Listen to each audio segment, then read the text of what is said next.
lo podemos ayudar o, ¿sabes? Esas cosas, pues. বিশ্বকাপ জয়ী তারকা তারপরও চুল নিয়ে পড়েছেন সমালোচনায়, কিন্তু এর পেছনে এমন এক কারণ জড়িয়ে আছে যা আপনাকে শুধু কাঁদাবেই না, বরং আপনি যদি একজন বাবা হয়ে থাকেন তাহলে সারা জীবন কুকুরেলার জন্য আপনি ভালোবাসা প্রদর্শন করে যাবেন। সম্প্রতি 2026 বিশ্বকাপ জয় করে বস্তায় ভরে বিশ্বকাপ নিয়ে যাওয়া কিংবা স্টেজে গান গাওয়া সব কিছুতেই তার সমালোচনা করেছেন একটি দল। সেই দলকে স্তব্ধ করে দিয়ে কুকুরেলা এমন এক সংবাদ দিয়েছেন যা আপনি হয়তো কল্পনাও করেননি।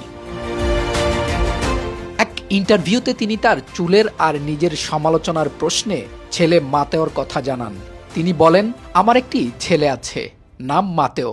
সে অটিজমে আক্রান্ত, তাই আমি অনেক বেশি খুশি হতাম আমার যদি একটিও টাকা না থাকতো কিংবা এত তারকা খ্যাতি।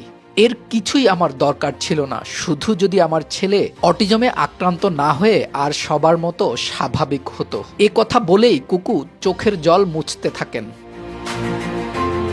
তিনি আরও বলেন, যারা আমার চুল নিয়ে সমালোচনা করে তাদের উপর আমার কোনো রাগ নেই, বরং আমি বলতে চাই কেন আমি চুল বড় রাখি। আমি চুল বড় রাখি কারণ মাতেও আমার বড় চুল পছন্দ করে, সে কারণেই আমি চুল বড় রাখি।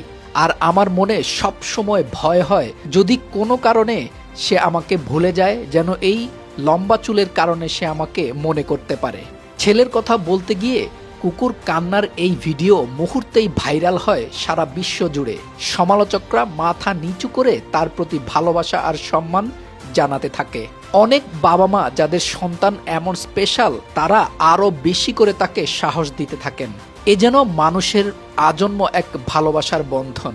বিশ্বকাপ জয় করে স্প্যানিশদের মন জয় করে নেয়া কুকু এবার জায়গা করে নিয়েছেন সারা বিশ্বের সব বাবা মায়ের মনে। অনেক সময় দেখা যায় সন্তান জন্মের আগে ছেলে হবে না মেয়ে, এ নিয়ে যুদ্ধ চলতে থাকে। কিন্তু একবার ভাবুন তো, আপনার একটা সুস্থ সন্তান হওয়া বেশি জরুরি নাকি মেয়ে বা ছেলে হওয়া বেশি জরুরি?